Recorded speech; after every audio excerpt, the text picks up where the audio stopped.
Ozzie, as you know, we've been looking at Al-Qaeda in 2011, and now with this current report looking out to 2025. Can you tell us a little bit about the threat or the manifestation that Al-Qaeda and associated movements may present?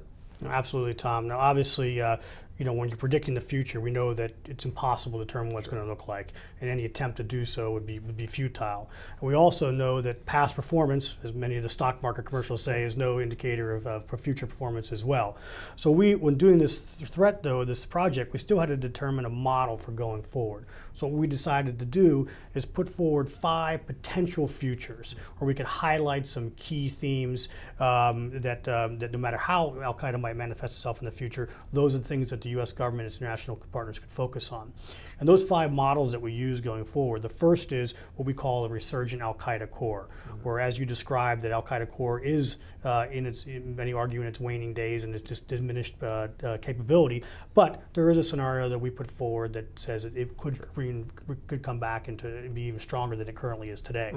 The second scenario is the one that you also addressed, is the rise of the affiliates. We obviously, as you stated, seen the rise of the affiliates, but we're talking about a much more stronger grouping of affiliates that are not tied to the core as closely as they arguably are now. The third one is what we call the rise of the individual jihadists.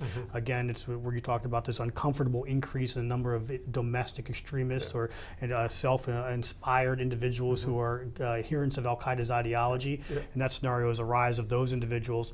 And then the last 2 are kind of a little bit more interesting, a little bit different take. Number 4 is a scenario where Al-Qaeda actually takes over a nation state, where their ideology, they have a presence inside a country where their ideology is actually dictating how that nation state operates.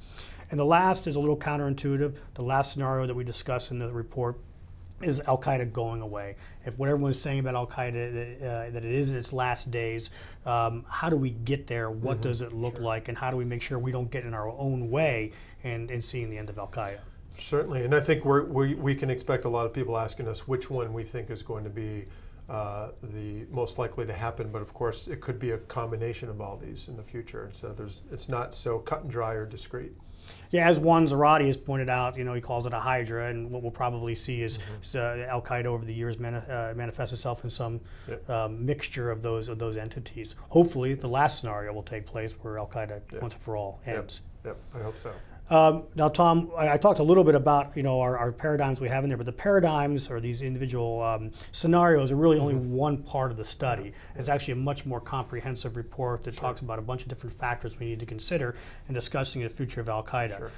Could you touch on a few of those? Absolutely. As you know, as co-director with me, we've been working on this for well over a year with a tremendous team of people with us. You mentioned Juan Zarate and Arnold Dubogrov as well. But what we've done is we've broken this up into component parts, where we conducted first the Al-Qaeda baseline threat assessment, looking at where Al-Qaeda and its associated movements are in the year 2011. We then conducted a series of case studies looking at Al-Qaeda core, the homegrown threat, and then a number of the affiliates, from AQAP in Yemen to Al-Shabaab in Somalia to AQIM, Al-Qaeda in the Islamic Maghreb, located in Mali and in Algeria, Lashkar-Taiba in Pakistan, Jemaah Islamiyah in Indonesia. So what we did was we looked at these and pulled out the most relevant factors that contributed to their rise, to their fall, to stasis, and then we used those to help project into the future. It's very difficult to do that task, and we have to look historically in order to look forward. So we did that, generated those key factors from charismatic leadership to U.S. or Western forces on the ground, to outside sponsorship, to safe havens, and we looked through those and helped essentially characterize the future so that we could do that.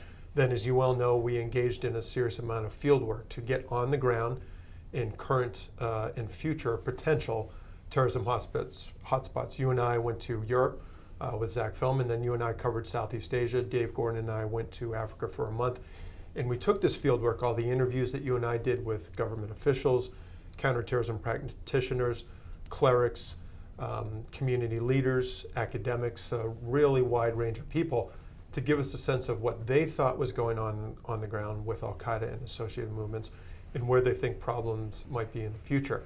So we did that. We also looked into strategic surprises, things that could completely disrupt our notion of the future in those 5 paradigms that you just laid out.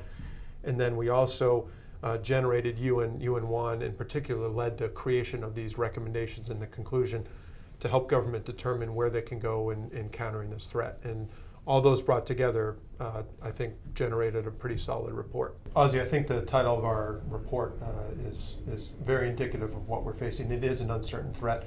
We've seen this multi-headed hydra emerge. I think we have a lot of challenges in the future. I think our report addresses a lot of them, and hopefully it'll be helpful to the policymakers that we address in those recommendations. Thanks, Tom. You're welcome. Thank you, Ozzie.